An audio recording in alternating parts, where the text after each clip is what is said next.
separating thought and action is really foolish. They work together. And even when we're communicating, we're thinking. Even when we're thinking, we're communicating if we're with another person. And you got to see the unity in that. And you got to see that we have this amazing ability to think. The thing about critical thinking that I think is fascinating is I'm convinced almost everybody can do it.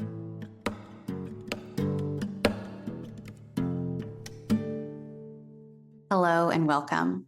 As always, I'm Abbie. This is Stories Lived, Stories Told, and today I invite you to join me in conversation with John Chetro Szivos as we take a communication perspective on critical thinking. To take a communication perspective is to consider what we're making and how we're making it through our communication practices. This means we look closely at patterns, context, stories, and relationships, and that we use curiosity, mindfulness, collaboration, and dialogue to create better social worlds. So whether the topic of today's conversation is familiar to you or not, the hope is that using a communication perspective will reveal new ways of seeing and being. At the top of the episode, you heard our conversation partner today, John Chetro Szivos. John is a former therapist and semi-retired professor. He recently published On Becoming a Critical Thinker, Awakening Your Business Superpower, and is currently working on his next book. John was a student of Vern Cronen's, one of the originators of CMM, at UMass Amherst, and he continues to do work that helps others create better social worlds. This is the third conversation in our series about showing up, as in how are we showing up to each other in our relationships. Showing up could refer to the energy we bring to conversations, the goals we have for our interactions, the assumptions, the stories we tell about ourselves and others, the expectations we have, and the patterns we participate in. Sometimes the ways we show up to each other are unintentional byproducts of other things going on in our lives. Maybe you had a hard day, and so when you get home from work, you show up to your partner with frustration and impatience. But how we show up is also something we can be mindful of and intentional about. For example, maybe you are aware of how you are feeling after a hard day of work and want to be careful not to take out your frustration on your partner. So instead, you do some deep breathing on the way home, decide you want to show up to your partner with love, curiosity, and energy, and make the intentional choice to do so. I'm excited to include this episode as part of our ongoing conversation about showing up because we can't talk about showing up intentionally without addressing the process of engaging in choices, and that requires critical thinking.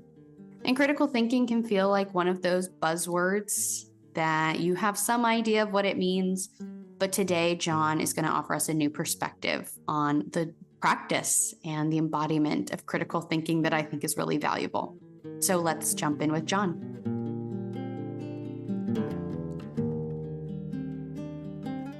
Hi, John. Thank you so much for joining me for this conversation today. Well, thank you, Abbie. I'm really happy to be here. I'm happy you're here too, and really excited to get into your work and connecting it back to communication. To start, introduce yourself. I know that stories is a huge part of communication, so I'd love to ask you to give us some stories so we can start to understand kind of who you are and what led you to do the work that you do. Sure. Well, I have kind of a strange history, I guess, in some ways.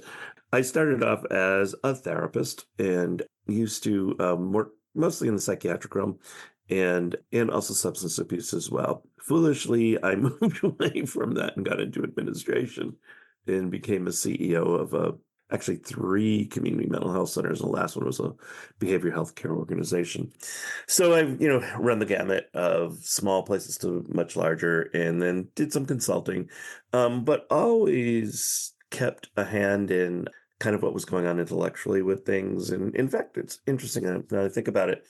Some of my introduction to CMM was I was involved in a conversation group at the University of New Hampshire with Sheila McNamee and John Schotter and Jack Glenham, and met a lot of people there and kind of really got the bug to study more.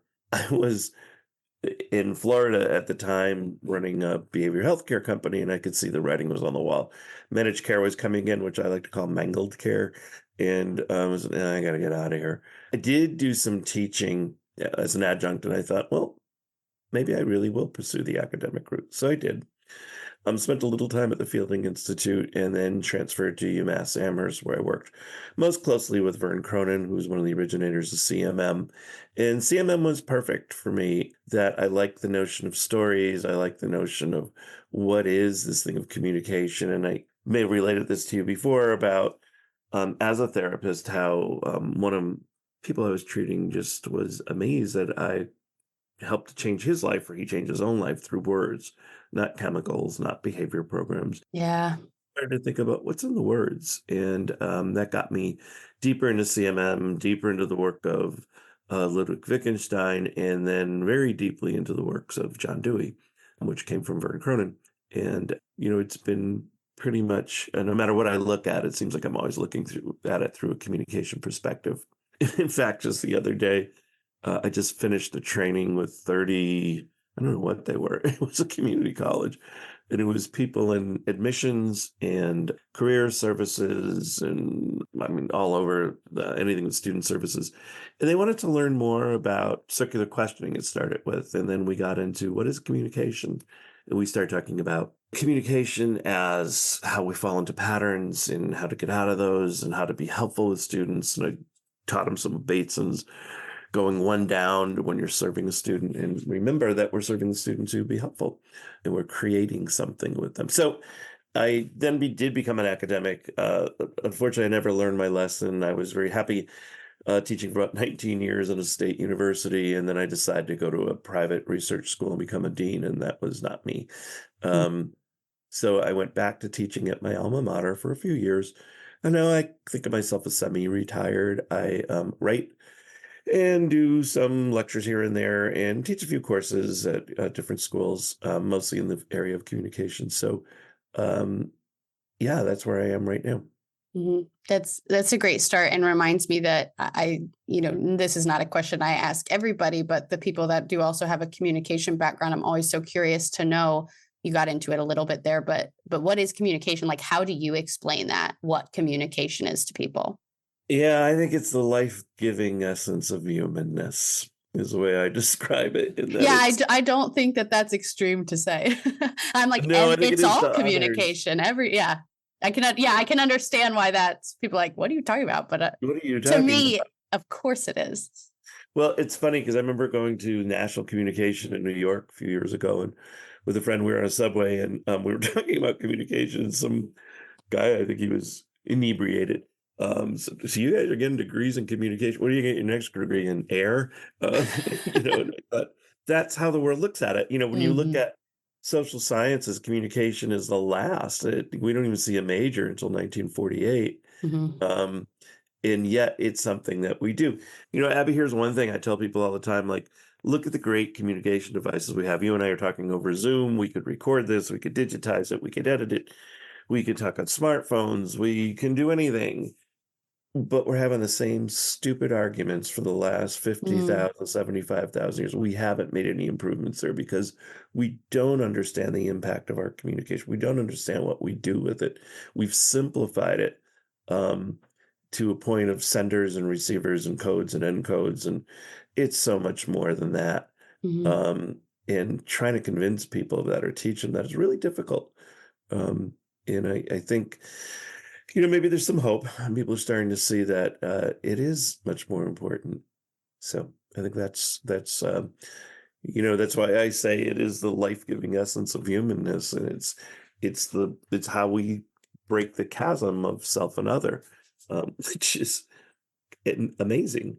Yeah. when- uh, Yeah. That resonates with me because I do also understand that the way a lot of people relate to communication is that it is this abstract kind of intangible thing.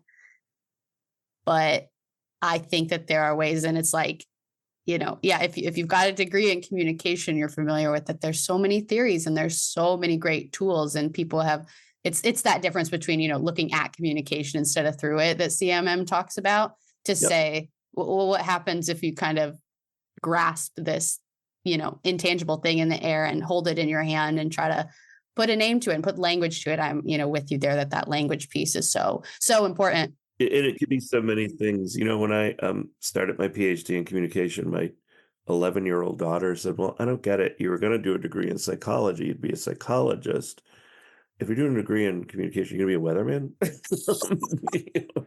No. We don't call ourselves communicationists. Yeah, actually, the first communication department I worked in, it really was more about production. Mm. The emphasis was on making films, making photos, making graphic Yeah. design. And they just, fortunately for me, and I think for them, that half their courses were in production, half were in theory. Hmm. Um, and yeah, but even at that, it was a battle to sometimes with the other faculty that, what we're teaching is not just how to put a graphic design together. Yes. We're trying to relate to people, and it's very difficult for people to see that. Every now and then I'll get a student who just suddenly gets it. Hmm. And they'll come to your office and are like, oh, this is everything. Well, Hmm. I'm not sure it's everything, but when I look at my undergrad and most of my work to become a therapist was in the field of psychology, and it's like, and I think of this as a psychology, it's what's going on in here, and sociology, what's going on out there, but communications, what's going on there. Mm. And that's where we make things, we make policies, we make nations, we make friendships, relationships. And so it's kind of when you do catch it, it's like, wow, why Hmm. weren't we thinking this years ago? I mean, and it's not that new. And CMN and working with Vern, a lot of my influence was Wittgenstein, who saw this, in the philosophical investigations over 100 years ago. And John Dewey in 1925 writes Experience as Nature. And look at chapter 5. The opening line is, of all things, communication is most wonderful. Hmm. They were seeing that over 100 years ago. But even when I think about it as a major, the first communication program was, I think, Illinois, and it was for journalists, which is interesting. Hmm. It wasn't for social scientists yet, really, or Right. trying to make meaning and what is meaning. But Yeah. yeah, I guess we're kind of there. The most exciting thing about CMM, I think, is when Vern and Barnett said it's a constitutive force. Okay, great idea. Yeah. But look at what happened in 2000 on with the interpersonal neurobiology movement. They were absolutely on target. The Mm. conversations we have changes our neural networks. It changes our brain. And so it is absolutely constitutive, and I mean, William James said it back in the 1890s. You want to change your life, change your mind. Mm. Um, and it's unfortunate, it's not easy, but when we look at as a constitutive force, it really changes our brain, Hmm. um, depending on the conversations we've had. I do an exercise with students, like take somebody who's influential in your life, a friend or an adult. What if they weren't in your life? Where would you be now? Or what if that, we all knew, in fact, there was, when I was a little kid, there was a boy up the street who I didn't like hanging around. He seemed a little bit like a bully, and fortunately, I didn't hang around with him. At last, I heard he's doing life in prison. So Oh my it's, gosh. what if we were best friends? Hmm. I might be there with him. Hmm. Uh, and so I think those relationships really make us who we are and how we see the world. Yeah. Yeah. I'm glad you're getting to this, how we think about things piece, because much of my experience with communication and CMM specifically, which I wonder if it resonates for you too, or the students you teach, is that when I was first sitting in my comm theory classes or my intro to interpersonal communication classes, hearing about these concepts that were new to me in the sense that I had never heard about them in a formal classroom setting before. But it was the experience going on inside of me was less, oh, okay, I'm learning something new. I need to kind of like think about this. And it was more like a recognition of like, oh, I immediately know what that is because I have experienced that. I just didn't have the language for it before. I Yeah. wasn't thinking about it in this way. And so that really does take me back to the work that you're doing with critical thinking, because I talk a lot, what I do here, and I talk about it too, is meta communication. We're communicating about how we're communicating. And I think your work is interesting, definitely a piece of that, but on its own, meta thinking, you're thinking about how you're thinking. And that's really valuable to me, because I talk about, what I hope for people with this communication perspective is to really Mhm. be able to, put it on like it's a pair of glasses and really use it and embody it in ways that, like you're saying, are constitutive and like create these better social worlds because people are empowered in their meaning making and storytelling. And so I think the, predecessor to that is, well, how are you thinking about things before? How are you talking about things and engaging with things? So I'd love to hear more about your critical thinking perspective. Sure. Yeah. I mean, how the book came about was two things kind of brought it together. One was, having been in higher ed now for a couple decades, I'm kind of amazed how every catalog, there's these hollow words like the student will graduate to become a critical thinker. Okay. Or there's the other one is outcomes assessment that always gets me, or your learning style. Like, I don't know what those mean. And then I looked at syllabi I wrote and my colleagues wrote, and it's loaded with critical thinking all over it. But no one ever has a discussion with students about what or not many of us have discussions with students about what is critical thinking. And it was fascinating. When I became a dean of this university, we were kind of targeting mid-career professionals who needed a graduate degree. So I decided, well, I'll go out and speak with CEOs in the area of leading companies. I asked them what they needed. And they were telling me, stop teaching technical skills. If you're teaching computers or whatever, it's going to change, or we're using a different system. Teach them how to be better people. We want the soft skills. And I thought, how many of us can slide through school, get our A's or B's or C's or whatever, and now you're a critical thinker because you have a bachelor's degree. No, you're not. Oh, you're not. You don't even know what critical thinking is. And we make bad decisions, or we just don't make any decisions. We don't look at everything. So that was been in the back of my mind for a while. And then about a year ago, I got a call from some biotech company and said, could you teach our managers critical thinking? Yeah, sure. So it made me work with them, and naturally, coming from the communication perspective, I had to begin with thinking and thought and interaction and the afterlife of a conversation.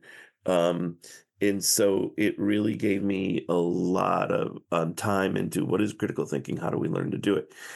For me, CMM is really informed by the American pragmatists, and they have a great statement. I can't remember which one did it, or they all kind of think it.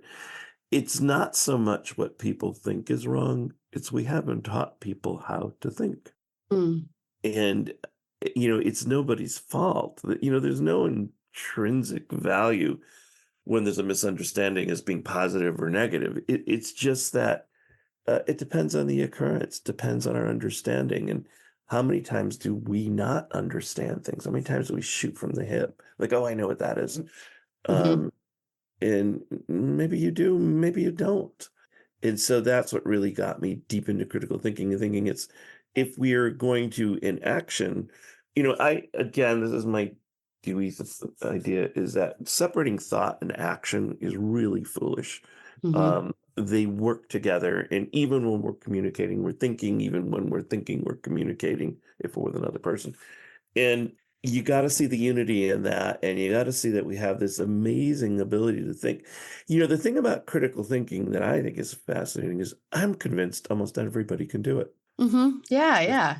Don't know how or where to start, Right. or where to begin. I think in the book, I think there's a story in there. I hope it's in there. Maybe it's another one I'm writing right now. I was doing a series of lectures in China, and I would do them in this room. And above the room were these beautiful Chinese characters carved in wood. They were over the door. And I asked the interpreters, what does that say? And he said, oh, we call this the Hall of Mental Cultivation. And I thought, wow. I never thought about that. In that I get into quite a bit about how when you become a critical thinker, it's about personal transformation. It's about becoming a different person. Yeah. It's becoming more thoughtful, knowing about afterlife, about consequentiality, about what are the antecedents, what are my choices here. And I think that is mental cultivation. I would bet this happened for you. It certainly happened for me. Whenever I've done a degree program, I think it's going to be this, but at the end, I'm so different, and it was something totally different because I don't know what it is to major in this or major in that or get this degree.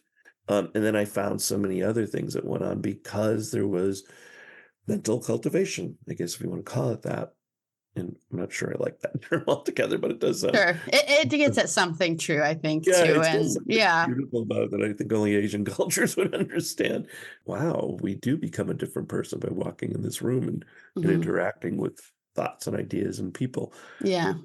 And there's value in not just taking for granted the way that we think about things, but doing that meta thinking, and really It really trying is. to revisit that. And it makes sense to me because it just kind of kills me when people talk about like communication skills, which is a piece of it, but Oh, that feels so like shallow, like it's this thing that I just reach for when I need it. Like when people are like, oh, well, make sure you make eye contact when you're giving a presentation. I'm like, but there's something deeper behind that. So that's why I love CMM as like this kind of embodied practice of like, this is a way of being in the world, this communication perspective. absolutely. And like you're saying, I think it changes you at a fundamental level. It seeps into how I think about everything. So I'm like, oh, no, this is not just communication skills, this outside toolbox that you reach into and you need it. It is inside of you, and it is, embodied in the way that you act and think and communicate in the world.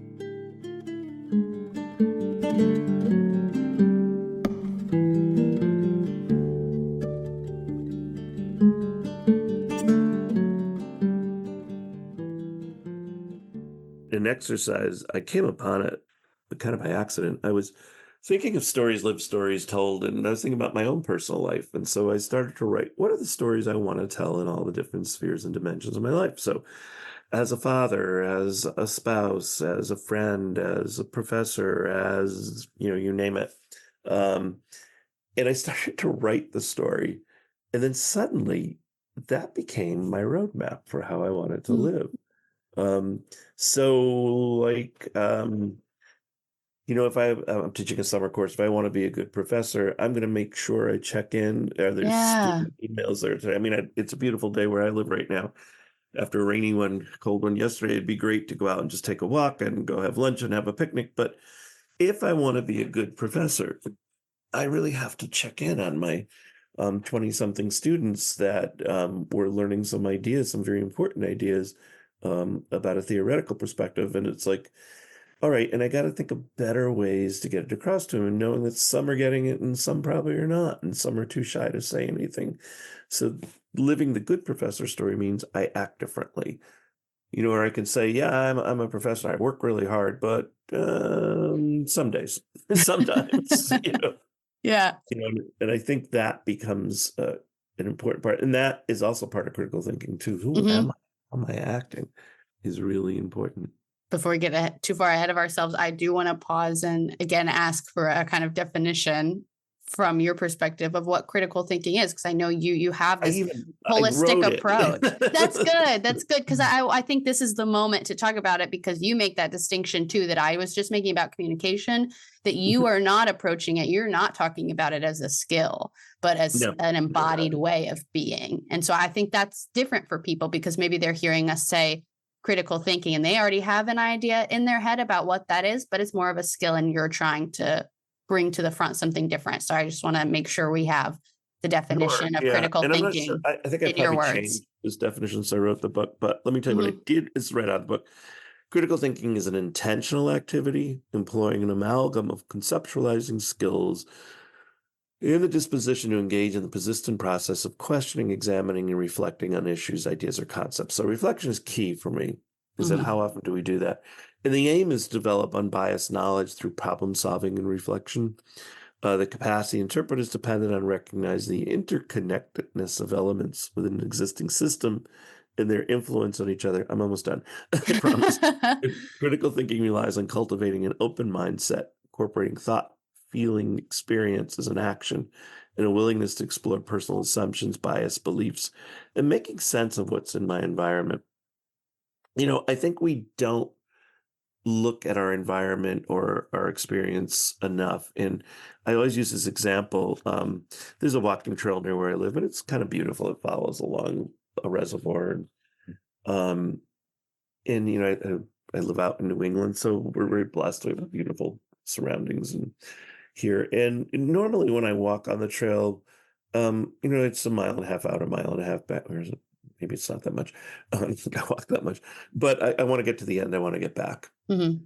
and I don't know what it was. One day, it was a late spring evening, sun's going down and it's setting right over the water. And it kind of caught me how beautiful it was at that moment, how fortunate I was to be there. Mhm. And suddenly I looked off to my left and there's a clearing and there was 3 deer. There was a mother with her little fawns.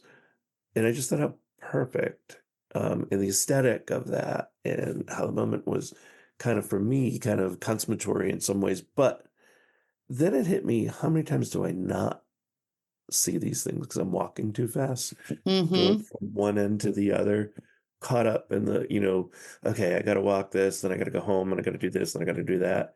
And instead of living in that moment, living in that experience, and who knows, those deer may have been there every time I've walked. Yes, yeah. Um, or maybe I was lucky and saw them that way. And, I keep thinking of, it's just keep reading about this, how in Japan, when people are not having a good day, they go and sit in nature. And I thought, well, that's kind of curious that we are a part of nature.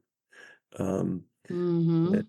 lately I've been, you know, trying to do that, just sit and spend some time in reflection and just appreciating what's around me in that environment. So anyhow, Mhm. um, I think critical thinking takes all those things, but you're right. It's metacognition, it's meta communication, is really getting deeper into what we experience and what we do. And the thing that's interesting about it, and I think this is phenomenal, is that much like understanding communication or becoming a critical thinker, or I'm not sure they're that different, um, we have to practice at it. And the most Yeah. difficult thing is, you know, um, one of my hobbies is I play music. I have drills for me to play better, play faster, play clearer, play cleaner. When I was younger, I played a sport and I had a coach telling me what to do. But probably the most important thing I have to do is think. And no one's given me any practice in that. And no Mhm. one gives me much feedback. All I see is what could happen. Yeah. Um, and uh, and I keep thinking how critical practice is. And so when I teach critical thinking, or do a seminar or something, there's so many opportunities to do this. Is like, Mhm. okay, what are all the possibilities? Well, I'm sorry I keep quoting Dewey, but I think he channels through me. Or I'd be fortunate if he did. He actually said intelligence is the ability to take a situation, look at all the possible things that went on, and what is my preferred consequence. That's critical thinking. Yeah, yeah. Um, so, later today, I do have to check in on my students. I do want to spend time with my wife. I actually have a meeting that I have to go to with a financial planner. Um, but I really have to think about all of those. What do I want to create at the end of that? Mm. Um, where do I want to have the best story at the end? Um, and I think that is practicing it all the time. And like, did I do that? Did I present the best self? Did I listen? Was I present? Um, and so I think that's part of critical thinking. And I think we have to come back and reflect on it. It's Yeah. interesting is that one of the things I find, it seems why this was done in the military more than any other place, is lessons learned after a mission. They come back and talk about things that went well, things that did not Mhm. go well. How many of us do that with our lives? Either we, out of embarrassment, stuff it away, or just think like, well, it's the other person's problem. Mhm. Um, but how could I have been different in that? So I'm doing too much talking.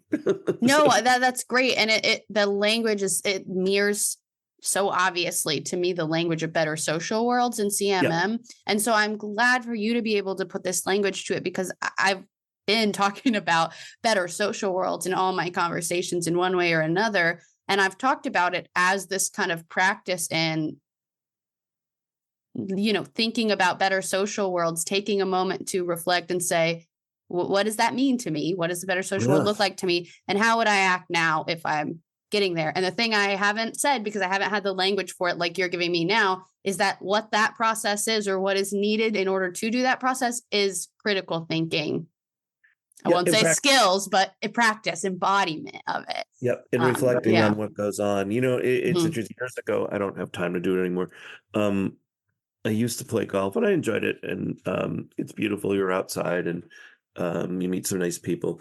But it was kind of funny that when I thought about it, how many of us just stayed at the same level because we didn't practice. We would go Hmm. down the course and whack the ball, walk around, but you're gonna never spend time on the driving range or the putting range. And or I think I took one lesson. I mean, I got Yeah. about a little better than average, maybe. Yeah. But it never hit me that if I really wanted to enjoy that, I should be doing practice and not just Mhm. playing it. And there are drills and there are things, like I said, with music, and it takes time. Yeah. How many people go out? I think I mentioned that in the book. They love music and they love it so much they go out and they buy a guitar and they bang on it and nothing's coming out, Yeah. and they give up. And meanwhile they're learning two things. They're learning musical timing and they're learning the instrument, and that's two very different things, and it's very Hmm. frustrating. Hmm. But no one is, well, maybe there are people there for practice, but it's just not that rewarding yet unless Right. you have that deep desire to keep going with it. And it's funny because as a musician, I don't really play with people anymore. I really enjoy practice now.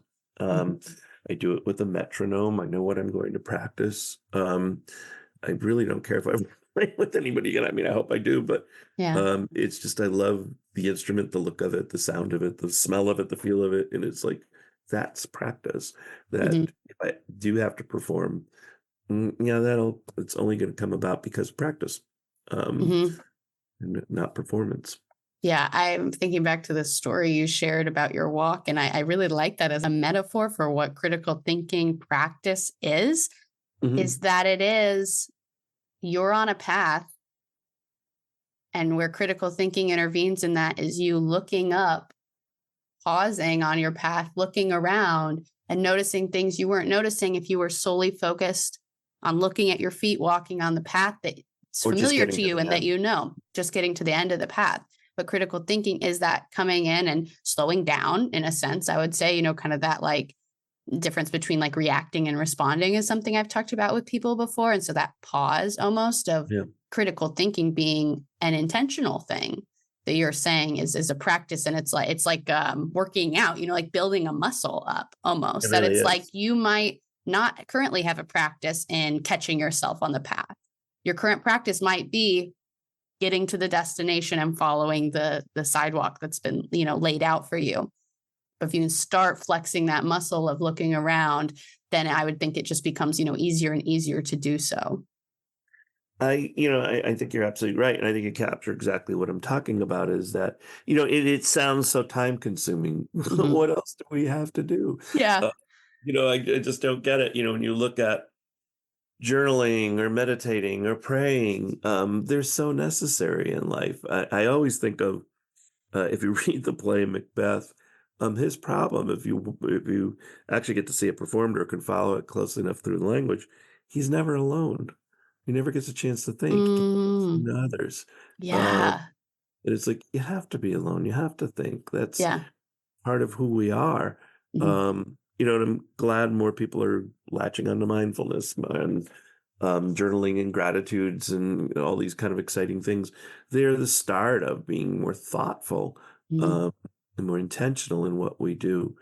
And it's interesting. I'm kind of laughing because I just thought of a interpersonal class I had years ago, and the thing was to it was a small thing like describe your perfect day. And this one young woman caught it. She said, my perfect day is I wake up and have a great breakfast. I have some time to do a little exercise, write in my journal. And then at lunch, I meet a friend. And from lunch till about 7 or 8 o'clock, I'm with people. And from 8 o'clock until lunch next day, I'm alone to make sense of it. And I thought, wow. Wow. That's Yeah. individuality and sociality coming together, Yeah. um, In a complementary way rather in a than a complementary way. contradictory way. Yeah, and not that I'm lonely or Hmm. that I need to be at wild, crazy parties every night, that I need both. Well, I don't know if I need wild, crazy parties, but Sure. I need friendship and companionship to make sense of things. I need time to think about it. I need time to be me, Mm. uh, relax with me, and I think that's super important. And I think it's just a great way of looking at a perfect day. Yeah. I don't think many people would have included time for reflection in their perfect No, day. it really was funny. And actually, she was an incredible student. She did something funny. Was I'm kind of laughing because the student had a lot of health problems that semester, and she just looked sad. And she said, "Everybody, reach in your backpack. Let's give something to Nancy. It's got to be worth at least 50 cents." People threw in quarters, and some threw in a pen or a pencil. And that was part of her thing. A perfect day would be getting gifts all day long. So you get a gift. And then we did it Right. once a week. We'd have to Oh, bring something, and some kids would bring ramen noodles or cookies oh, and draw a name, and you got the present. oh, But it was a way of kind of celebrating that, kind yeah. of connection. And it was really kind of neat.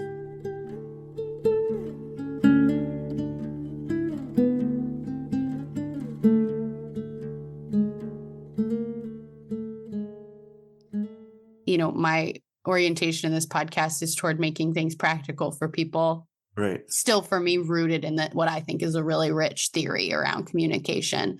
Now, I don't want to lose sight of, the theory foundation of it, but it was really for me sitting in my communication classes saying, why is this not available to everyone? Why am I not hearing about this? Why do I have to get a degree in communication to have, become familiar with these things? So again, to me, accessibility, making it practical for people in our real lives. And so, you talked about the organization that asked you to come teach critical thinking.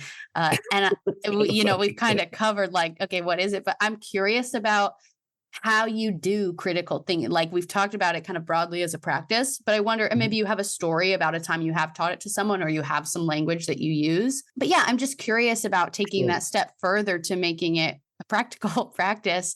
If you can break down for people what it actually looks like. Yeah, one of them, I think, Daniel Kahneman wrote a book, Thinking Fast, Thinking Slow.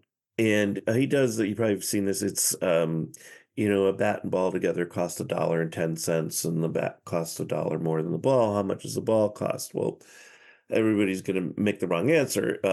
So obviously the bat's got to be $1.05, and the bat's got to be, or the ball rather, be 5 cents. But most people go to the 10. Yeah. So I start with that, and then I kind of show how thinking kind of does it. And I always tell this story. A few years ago, I sold my house, and when it went on the market, I looked around, and there were 3 or 4 other houses that were same square footage, very similar kind of houses, and they were all set at one price. And the realtor came and said, "Well, let's do the same price they had." And I was, "No, I want to be 20,000 less." What? You can get 20,000 more? Well, reading Kahneman's book, I knew I got an idea that I said, "Could we do the open house?" Because 2 of them were going to have open house that same day. People are likely to go to all 3 houses. Definitely. They saw mine 20,000 less. They got into a bidding war, and I got the exact price the realtor said. Yeah. In the other houses, I noticed actually one of them sold for much less, and I couldn't get rid of it. And so I think that's just shows you a little bit of how people kind of think in a wacky kind of way. Some of the other work I really like is Ronald Heifetz, and he does the difference between a technical and an adaptive problem. So along my journey, I did an MBA degree, and I learned a lot of technical skills, and they didn't work. Okay. I went to an executives program, so I'd go to school on weekends and come back, and I still have the same employees and the same problems, and I try to apply what I learned in the textbook, and it didn't fit. And then I started to realize when I read Heifetz's work is that I don't deal in many technical problems. I deal in more adaptive problems. Technical problems are relatively easy. We know how to go about doing it. If I'm going to, I don't know, yesterday I had to put up a post to support something out in my yard. Well, you go out, buy a post, and you get a sledgehammer, and you bang it into the ground, and you fasten the thing to it, and we're done. But most of the problems in my life that I've had trouble with are adaptive problems. Look at society, racism. We don't know how to solve that. We don't know how to solve things that require much more thought, much more adaptation, different perspectives of what goes on. And unfortunately, we teach a lot of technical skills to people, and they're wonderful, and sometimes they work. I hope that next time I go to a doctor and I have a health thing, he uses his technical skills um, to resolve it. But when I look at people whose marriages are falling apart, people who don't know where their life is going, those are adaptive problems. They're not technical problems. Mhm. And like you said, with communication, we want to teach it as skills, as technical skills. No, Yeah. it's about adaptation, Yeah. um, and until we learn how to think in adaptive ways, and learning to think adaptively means I work with others, I collaborate. What's your thought? What's your idea? I try things. I talk to the person I'm having the problem with, possibly. Who knows what it is? Um, and I look at how do I slowly adapt to it, or hopefully quickly, but usually it's going to be a series of steps to adapt to what's going on. And I think we just keep looking for the quick technical solution. Mhm. And some things do work technically, but Yeah. not everything. Yes. Yeah. I think that's such a great distinction to make. And I like that you're taking it to this broad level of like the example of as a society, how do we solve or address issues like racism that are, like you're saying, not technical problems, Yeah. there's not a handbook saying, do this if no troubleshooting in that kind of sense. Yeah, we did all the technical things. We Yeah. passed civil rights laws. We ended Right. Right. segregation. We had affirmative action for a while. We tried to be inclusive, but it hasn't solved things. They're a Right. little better. Hmm. But until we really talk about what racism is and why it Hmm. exists, when Yeah. you look at it, how foolish it almost seems. If you look at old periods, I've been watching this series. I think it was a masterpiece, Islands at War, and it's about Germans take over this English island, and they're trying to convince the people on the island Jews are evil. It's they're showing these goofy films. See, it's historically accurate.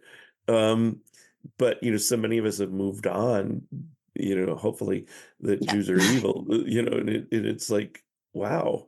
So Yeah. in 1930s, 1940s, people really believe this.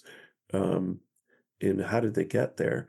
Um, I don't know, but we don't seem to think of things in that way. So, Hmm. Yeah. Yeah. I'm feeling like, again, my love is interpersonal communication, that really truly like what's going on between each of us. But I know, like, again, the subtitle of your book, at least, is that it is a business superpower, even. So I'm curious if we can keep talking about that kind of expanded perspective on critical sure. thinking of not only what we've already talked about, how it can change us, how it can change our interpersonal relationships, but on a larger scale, what can it do for us in our social worlds? Yeah, superpower was just to get it catchy. And actually, Uh-huh. I talk about it. I was teaching a student, a graduate student. Um, it was critical thinking, but it was using circular questioning. Hmm. And she actually got quite good at it. And so one day she came to me and said, "Oh, I just used this with such and such." It's like a superpower. Yeah. um, it kind of is. And it's not that we're going to be superheroes, but that it does have an ability to Hmm. change the way we see in things. And Yep. yes, I guess it is a superpower. I think just about every human being has the capacity to do this. Hmm. Um, but we don't. We rely on technical solutions, or we just think too fast, or like my walk, I got to get to the end, then I got to get to the beginning. Hmm. Instead of experiencing what's there, and we really see it. In fact, I asked a student a question the other day. He was saying he's lost. He doesn't know what he's doing, doesn't know what to major, doesn't know what to do, and how frustrating it is. And he's in college because his parents want him. He's first generation. They want him to be Hmm. the first, but they don't know what it is. And I just feel lost. So we talked about lost for a little while, and then I came up with the question of all stories have a beginning and an ending. What's the ending of the lost story? And he even stopped and said, "Thanks. That's a great question." I don't know Yeah. what Yeah. came to mind, but or how I even came up to it, but it was superpower-ish. Right. And he said, "I have to create the end of the story." And then, wow. Wow. Yeah, you, you got more than I did out of that. But um, and I think that's not that I got it. It's what he must have thought of when I asked that question. Hmm. That, yeah, stories do have an end. I'm not going to be lost forever. Yeah. Um, and I think that's a superpower when we learn to ask ourselves those questions. And if you do enough questioning like that with a student, or you do enough, you show them to think critically, they don't need you anymore. Right. They now have the power to go off and do it on their own. And that's a really strange feeling. I did a training on critical thinking for a student I had as an undergrad and a grad, and she's now the executive director of a veterans outreach center that's doing fantastic work. Wow. And and I'm kind of looking at her, and she's just done a great job and just been nominated to the state board on veterans outreach and all this. I thought, well, I couldn't have done that. Now I'm starting to see students doing more than I ever did. Yeah. It's like, wow, that's great. At first I was like, gee, Yeah. Yeah. feeling bad for me. But it's wonderful to think that I had some small part in all of that. And Yeah. Talk about the collaborative, creative force of communication. exactly, and it's just really amazing. So Mhm. yeah, that's important. You were mentioning social worlds, and the one part I always I teach students is the two H's, two W's. The four questions that Barnard has: what are we making, and how are we making, and what are we becoming, and how do we make it better? Those questions are fantastic, and I Yeah. think everybody should be asking that in their relationships, their work. I do it routinely in my marriage. I have a very good marriage, I think, because of those questions. Yeah. What are we doing, and how are we doing this, and what are we becoming? Mhm. And it's really that those are critical thinking questions. Mhm. You're taking Definitely. pause, and they're so simple for people to keep in their mind. Like, remember the two W's, two H's. That's what I always tell Yeah. them. Yeah. Um, That you're making me think of an idea that really sticks with me from John Burnham, who's been on this podcast and also, therapist practicing CMM, of changing the moment in the moment. Yep.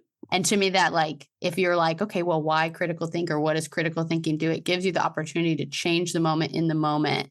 And I love the word intentionality. I like being purposeful and mindful. I think all kind of interrelate in their own ways. I think that's really beautiful to say that you can ask those four questions. You really can. Think forward. Yeah. Think forward to your better social world, and then work backwards. And you get to be intentional, and you get to change the moment in the moment. And to me, that's so empowering, right? That choice piece that's in CMM. I think that's really beautiful when people can embrace that and understand that to be true, because maybe you've never been told that before. So you think things just are the way they are. And then also when you can feel equipped to make new meaning, tell new stories, make change happen, as a critical thinker, really. The other thing, and I think of John Parrish-Sproull, who's out at IUPUI, and Yeah. John teaches his students that you have a choice. Mhm. There's always a choice in everything. And I think that when you can combine that simple message with critical thinking is, all right, let's think through my choices here. Mhm. I wish they were immediate. I wish we knew what to do right away, but we don't. And we have to see that. It's interesting. One of the parts of the book that, some people will say, well, is it a communication book? And actually I call it a business book, and it's not really a business book. I mean, there's a chapter or two in there about some tools business people use to help you think, but I think it applies to everybody. Yeah. But I start to talk a lot about joint action and interdependence. And I don't Mhm. think we understand that. When I have a conversation, I don't own it. You don't own it. We created it together. Right. And the exercise I love to use with people, and they have fun with it, is I ask people to draw a picture together, but they can't talk. And so if I made a line like that, you'd have to do something to touch my line to move it out. Yeah. It's got to be a coherent picture. It can't just be the abstract thing that you color in. So sometimes you get pictures that are scripted, like talking about the weather. Well, I draw a picture of a house and a tree and a person, or an island and a boat. Sometimes they're incredibly silly, and sometimes they're really beautiful. But people get the idea of how difficult it is to really coordinate our actions with others, and that two good drawers know how to work off each other's thing. Mhm. It kind of reminds me, I did some research a few years ago on awkward moments.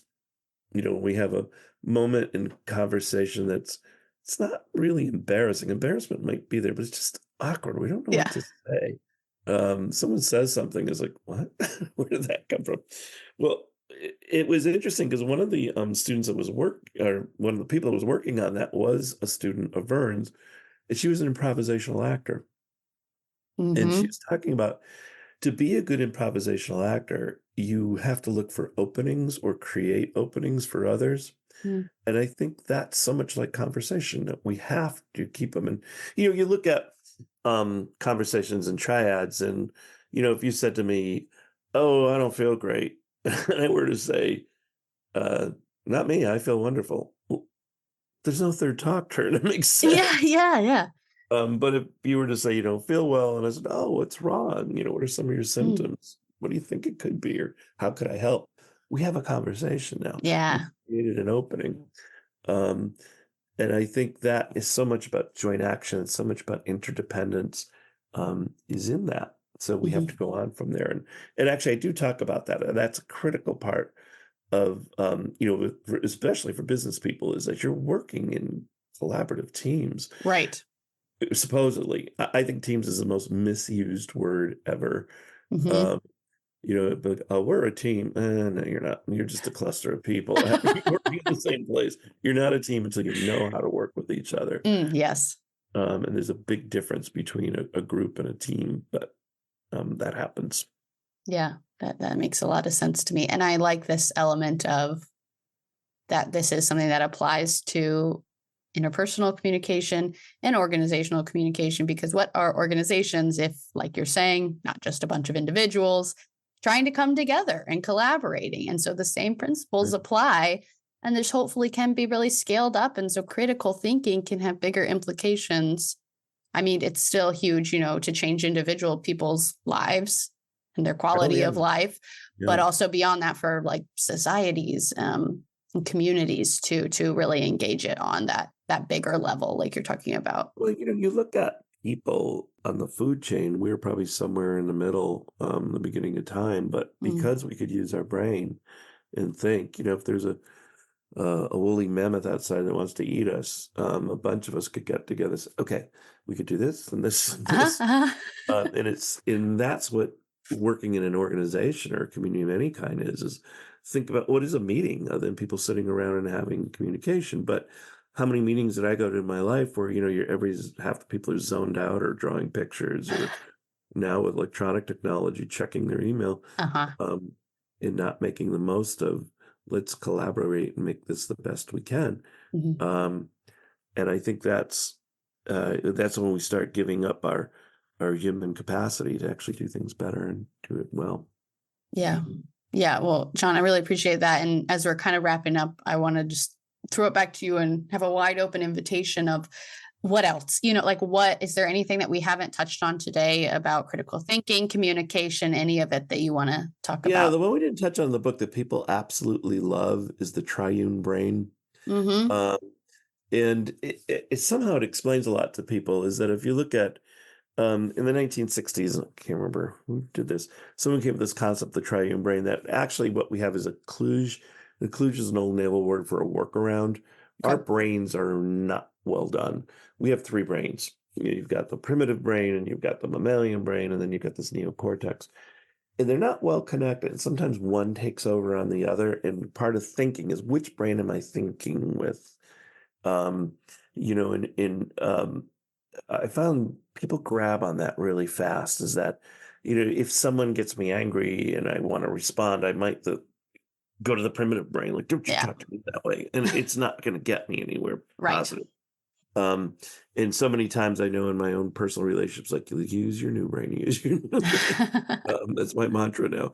And people really like that. And I think it explains to them a lot of why this is difficult and can be easier, is when you understand that your brain is, I want to believe that we come back 10, 20,000 years from now, the brain will be better through an evolutionary process. But right now it's a kind of a messy connection of three pieces that sometimes override each other. And I think that's what also happens in critical thinking, in our interaction with others. So I think that's been something people have really grasped onto, which I didn't think would be that big of a deal, but it gives them some reasons for it. So I guess my thing is with critical thinking is practice.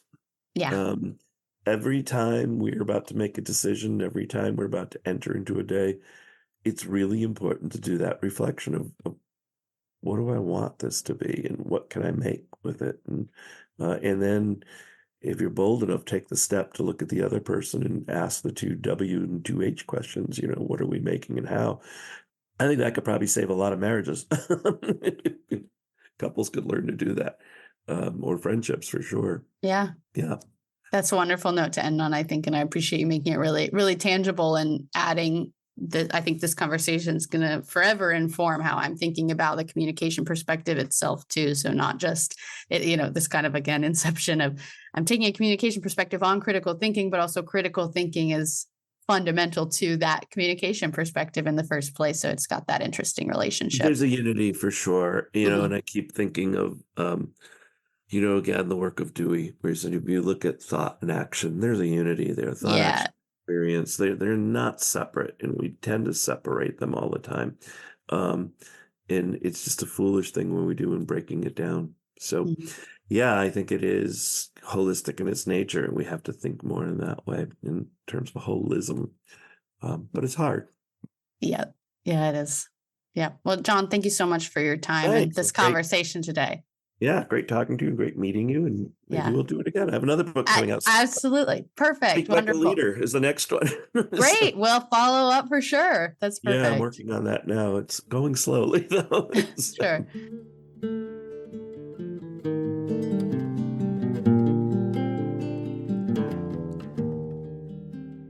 Okay, that is all for our conversation with John. At the end of each episode, I like to offer questions to reflect on, which act as next turns so the conversation doesn't stop just because the episode does.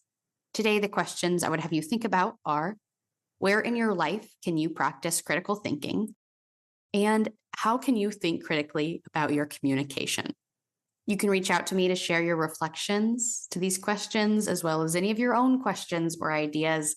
And you can do that through email, the website, or by commenting on Instagram and YouTube.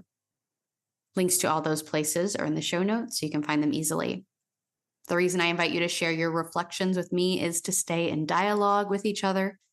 Other great ways to stay in dialogue are to follow the show wherever you listen, leave a rating and review, which I greatly appreciate, and most importantly to me, share this episode or any other episode that's been meaningful with someone that you want to invite into this conversation as well. I'm supported by the CMM Institute for Personal and Social Evolution. This podcast is just one of many initiatives designed to create space for more conversations that move us toward better social worlds. The CMM Institute is now on Substack. You can check that out at www.cmminstitute.substack.com. And there you'll find a bunch of really helpful resources, including this podcast, but also some other short videos, as well as infographics that I've made. So if you are curious about learning more about CMM and the foundation of this theory, then those are going to be great resources for you. You can learn more about the CMM Institute and all the other initiatives at all the links I've provided in the show notes.